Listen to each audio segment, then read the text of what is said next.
Okay, so I've already set up for my car, BMW 328, and we can go down here. At this stage the car isn't switched on.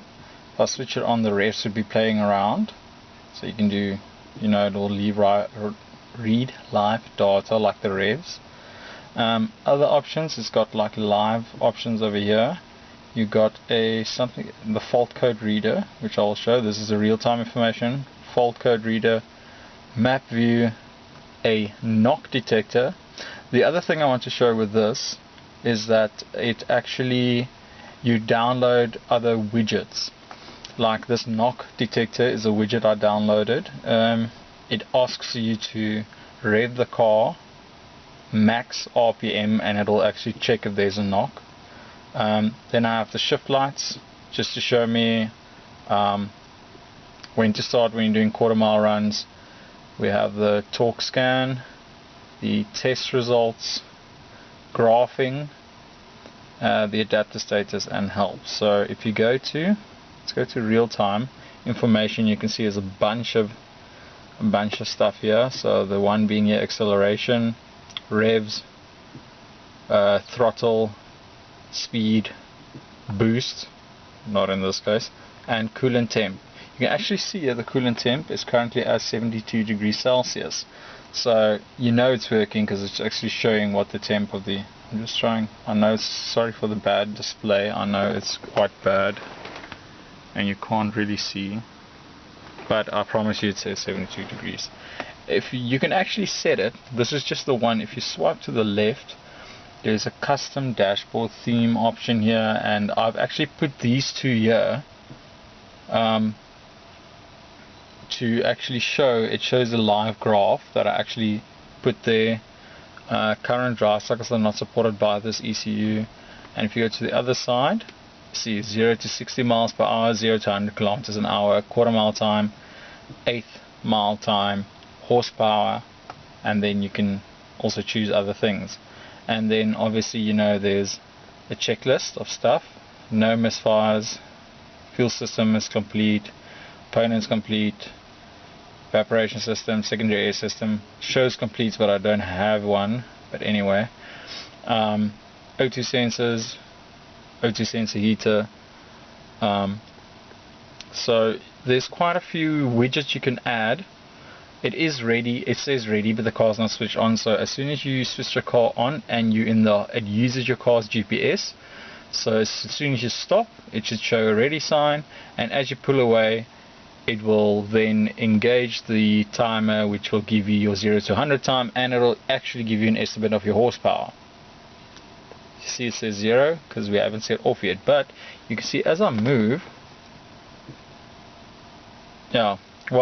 it measures movement. So there you go, you see, so it actually stopped for a moment before I went again to say okay, it's ready now. So if I do this, if you move it around, it'll actually start and sense that it's actually, I know it's not doing it now, but it did it just now, I promise you that it actually did it. So that's the one, that's torque. You can go back.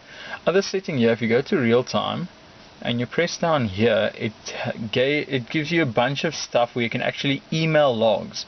So it'll do a log, do 0 to 60 times, measure the air temp, measure the coolant temp, measure the RPMs, measure anything, and you can actually, depending on what you added on your log, which you want to log, send it via email and actually read it as an Excel spreadsheet.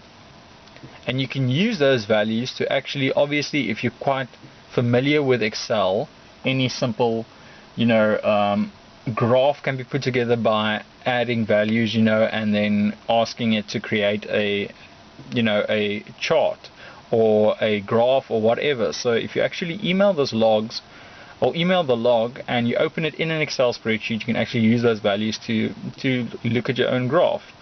The toggle UHD mode, you can actually, I don't know if you can see it, but it's inverted, and the whole idea for this, and you can actually turn it this way and then the dials switch. It's not going to work now because it's very light in here, but if you turn it around and you put it here on your dash, You obviously can't see that, but oh, there we go. So if you sit back here and you leave that there, you can actually see, as a heads-up display, you would the thing is too short here, but if you leave that there and you drive, please just close your window when you're driving, because if you take the turn too hard, you know it's not going to work. But obviously you can see it faintly, I can see it better, but you actually have a heads-up display because it's reflecting the reflection, or it's reflecting in the window, so it's showing it the other way around, which is actually the right way around. So you can use that as a heads-up display. So basically that's the Talk app. Fault codes, if you press on that, actually says tap here to scan for faults, and it's actually going to go now. You see it's 1%, 10%, 17%. So we're actually trying to read codes now, but I found that this I'll rather use this as a live feed to maybe run logs and check, you know, because it's difficult with a laptop to run logs, because you get this massive thing on your lap and all, you know, so it's much easier to run logs with this, but I won't. As you can see, it shows absolutely nothing. It says no fault code stored, press menu for more options, enable or email reports or whatever. So it shows no faults, I know, and no faults, airbag fault, no faults. So you can see where I'm going with this. It doesn't actually show faults very good, you know. It'll maybe show like a misfire or a knock or something, but it's not going to show you the faults you want to know. It's not going to reset your oil service or your car service or anything. It'll show you like very serious faults, but it's not going to show you all of the faults that you would like to see. Oh yeah, and there's this woman that talks to you in a high squeal voice. So let's just quickly, she's American as well. Rather get a Brazilian girl to read to me. Okay, so that's the Talk app. That's basically how it works. If you quit, just go and you quit, make sure, luckily it did it now, but if you have a Galaxy, Samsung Galaxy S4, S5, whatever like I have, make sure that it actually exited the app and that it's not running in the background, because otherwise the other programs aren't going to work. So okay, we're done there. Then there are other programs like Dash Command, which I know is quite popular. BMW app, I think it's called, which is also quite popular. Dash Command I haven't used yet. I don't know if it's that good, but I have this other one. Quickly before my thing shuts down, I see my battery's low.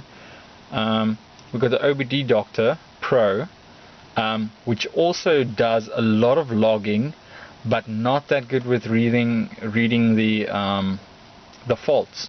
So again, it'll show you live data, current data, give you graphs, give you live information. You know how much air units are flowing past a certain point in your airflow sensor. It'll tell you what the temperature of your coolant is, the temperature of your oil is. It'll tell you all the values, but it won't tell you if there's an error or something's wrong with the car or why it's misfiring. It'll actually show you, yes, there was a dip at this RPM at this stage, but it won't tell you why it's doing it. It'll just show you. And obviously you can feel that it's doing something. You can feel that everything's not right. So what this actually just does, it just confirms your suspicion. Okay, so connect OBD. You'll see it'll start scanning over there just to look for it. This might take a few minutes. It doesn't always work, but obviously works better with the car switched on, and in position 2. But again, this is just for live data. This isn't really for reading fault codes, reading any of those things, and I won't recommend buying this to read fault codes and clear fault codes. The car, okay, I'm actually in the space of the other Merc, but here's I think I call it W203, and I think outside is a W204. I've used it on the W203 and it actually gave me a fault code. I don't have any other means of obtaining fault codes for Mercs, so I found that quite handy, just to quickly read fault codes on other cars.